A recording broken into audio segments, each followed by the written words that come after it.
Welcome everybody to the Jaye Wellness Studio. I am Jaye Wellness.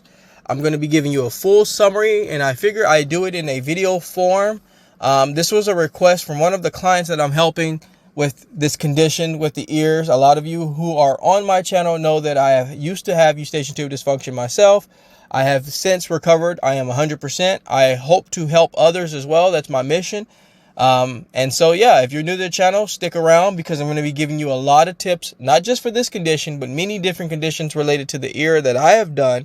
And I'm going to be categorizing the topics today by morning, afternoon, and night. Things that I've tried, things that I've done, things that are successful, things that weren't so successful, and things that you can incorporate to help yourself feel better as well.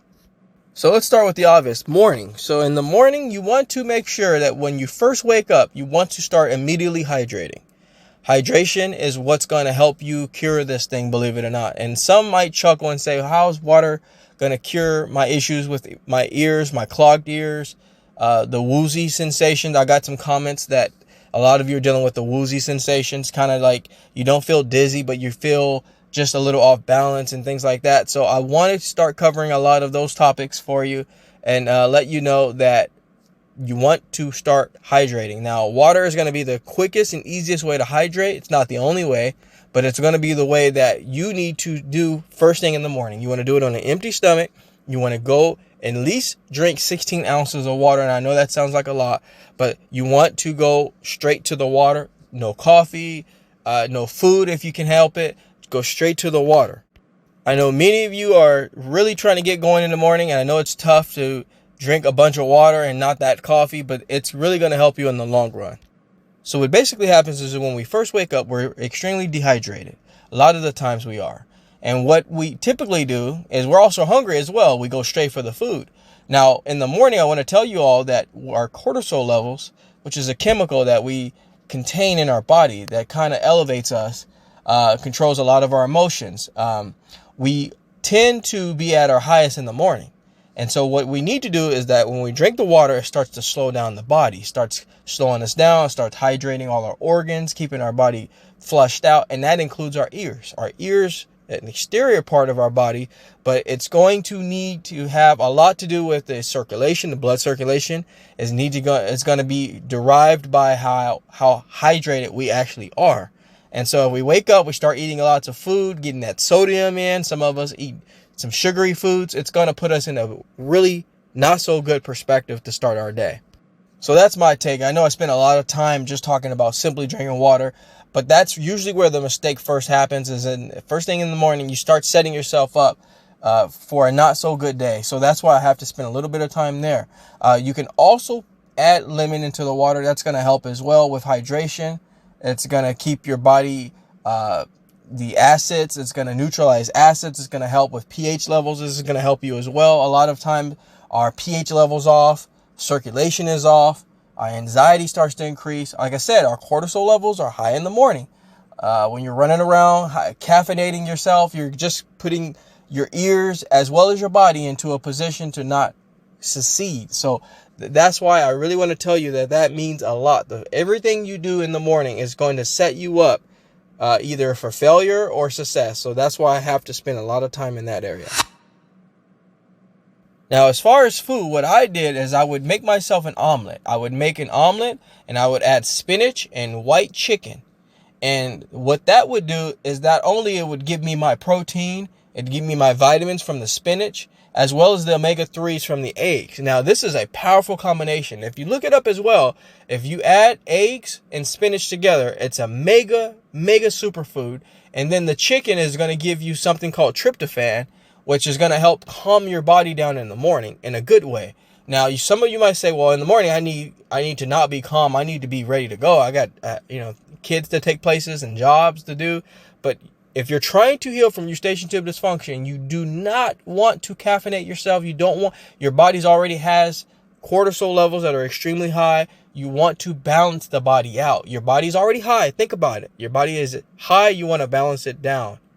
Now, that's definitely my go-to meal. I did that about 4 out of the 5 days each morning. I would start my meal with eggs and spinach. Now, the chicken is definitely optional for some of you out there that are living a vegan lifestyle. That's totally fine. The chicken is optional. I would eat the chicken for protein, and again, a tryptophan, and then also, again, the omega-3s is going to help relax the organs in the body. It's going to help soothe out the muscles. It's going to help heal the body inside and out. Eggs are phenomenal. You want to get organic, fresh grown organic eggs to really help. That's going to help with circulation. Now, the issue with the ears is circulation, and it has a lot to do with that. Seriously, I mean, that's the biggest portion of the problem is poor circulation. Now, as far as snacks in between morning and lunchtime, some things that I always used to consume is grapes. I used to love grapes. I eat grapes and green apples. I would eat green apples before I would have my afternoon meal. So if you're trying to find something to kind of get you from the morning to the afternoon, green apples are a great snack. It's going to help make you feel fuller. It's going to give you all the benefits, vitamin C. That's going to help kind of keep you going there. It's a great anti-inflammatory. So again, the two biggest things. Now, I didn't state this earlier, but I'm going to state this now. The two biggest things is you want to focus on good circulation and anti-inflammatory diet. Those go hand in hand. You get rid of the inflammation and add good circulation is going to help heal the body from the inside and out. And that's what's going to ultimately help heal your ears. Now, as far as dairy, I was extremely minimal with my consumption of dairy. No milk products for me. I had to let a lot of the milk products go. I would eat cheese very occasionally. And I mean very occasionally. I'm talking maybe once or twice a month. I mean, I would really let cheese go. It was hard, but cooked cheese didn't bother me as much as just eating cheese by itself. I mean, when I mean cooked, I mean on a pizza, it didn't bother me, things like that. But I let a lot of dairy go. I definitely saw a complete reduction of mucus buildup in my throat and in my ears. And this really helped heal my ears, to help get my clarity back in check. A lot of you are very heavy on the dairy with milk and yogurts, and I know there's a lot of benefits in that, but I had to really let those things go so I could start really finding that healing. So again, this is completely my summary that I'm sharing. I want all of you to kind of reevaluate what's good for you, but ultimately for me, I had to let dairy go. I had to find other alternatives. I did switch to almond milk based products. It's soy, a little bit of soy, but mostly almond milk. You can also do oat milk. If you're going to need, if you're going to put that in your diet, I would definitely recommend going that route. Almond milk stays in my house to this very day, even after healing from Eustachian Tube Dysfunction or any ear-related problems, tinnitus. I still have stayed all almond milk, and that is the way I'm continuing to be. It's helped me a lot. So I also want to get into lunch and dinner. So I wanted to kind of give you some other things that you can incorporate that are going to help with anti-inflammatory and good blood circulation.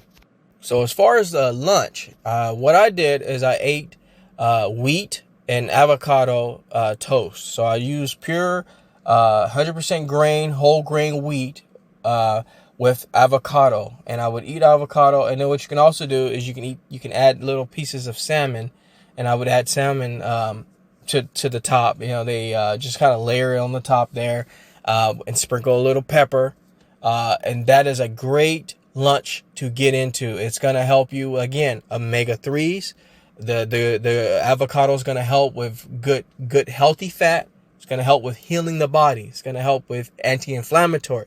See, the goal is you want to incorporate as many as anti-inflammatory foods as you possibly can while staying close to the omega-3s. Omega-3s is going to keep your body lubricated, your heart, cardiovascular health. It's going to help with good circulation. That's what we need. Now, as far as dinner, I wanted to tell you could be very basic but highly effective, and that's how this thing works. You don't have to make this complicated. A lot of times we think because it's basic, it's not very effective, but it's actually the complete opposite. So as far as dinner, very basic, stick to the staples. Roasted chicken, baked chicken, also broccoli. I added broccoli to my diet. It helped me a lot. I also added celery. So what you can do is You want to also you can use brown rice that can give you your carbs, your healthier carbs. And then what you can do is you can always add fish as well. You can do salmon, trout. These are good things to add to your dinner. Very basic, but also very effective. Again, brown rice. I constantly made brown rice. And so those things are going to really help you keep your body healthy. And that's definitely the bulk of my meals. In between those meals, though, I did have my snacks in between. I would do a lot of peanut butter and celery is a lot of what I would do to get by. I also ate red tomatoes. Tomatoes are just kind of the small red tomatoes. I would just eat those. Very good snacks there for you. Salads, things that kind of get you through this. And then while you're keeping up with your meals, you also want to make sure your posture is in check. I want to make sure to not leave that out of my summary. You have to look at what you're doing all day, okay? A lot of us lose track of that, and we reverse a lot of good that we're doing for ourselves by slouching, looking down at our keyboards. You really have to pay close attention to your posture all day. And I know this all sounds exhausting, and this video is incredibly long, but doing all these things are going to help you in the long run. And just to kind of end off here and say night-night to all of you, as far as the nighttime routine, you also want to make sure that you have a good pillow, a good cervical pillow too. If you have a really flat pillow that has no curve in it whatsoever, you're probably going to have a poor condition on your, the position of your neck is not going to be adequate. You want to also keep your neck, back, and spine very parallel, very straightforward. Always lay on your side, possibly if you can, or your back. Back is always great. Some of you are probably struggling with drainage, so that's going to be hard. So you have to reevaluate how you are with that. But you want to make sure to have a good, solid pillow. Okay, invest in a pillow. I know it sounds crazy, but I had to buy myself a $45 to $50 pillow. Yeah, it's hard on the bank account sometimes, but in the end, we're talking about your life, and this is very important. I can definitely leave some links into the description on some of the things I mentioned. Like I said, the pillow was one of the things I mentioned. But yeah, this is my summary of what I did day to day. In between my day, I did, of course, a lot of you, I didn't add all of this into my complete summary, but I will kind of paraphrase it a little bit. I did red light therapy twice a day. You can kind of structure that when you have time. There's no particular good time to do it or bad time to do it. Just do a little bit of red light therapy. Anytime you have 15 to 20 to 30 minutes, go ahead and incorporate that into your day. Also stretching. I have a lot of massage videos that you can incorporate at any particular time of the day, morning preferably, and at night before bed. This is going to help you heal before the next day and heal during the day. So these are going to be very important things to incorporate. And I hope all of this is going to be very helpful for all of you. I know that was a lot to take in. I know a lot of you are probably like, wow, I need to write all this stuff down and really get acclimated with this system. But this is going to really help all of you out there. I know it's going to be very beneficial for many of you out there that are struggling. If you have any questions at all, I will leave the link in the description of my group that I run as well. I leave a lot of facts and tips and post videos there. So I hope that is going to help you all as well. So, yeah, if you have any questions, any of you out there, please feel free to message me on the group, or you can email me. I'll leave all that in the description here for you below. Well, that concludes my summary. That's what I did Monday through Sunday, every single day until this thing was over with. And I don't think I left a whole lot out of this summary. But if I did, feel free to leave it in the comments. You can tell me some things that I might have left out that you also have tried that have helped. I definitely want to know some things that are helping others out there. But that's enough for me for now. I think I'm going to go ahead and step out of the Jaye Wellness Studio and leave you in good hands with this video. Like anything else, folks, we are here to simply go back to the basics. Take care, everybody. Talk to you soon.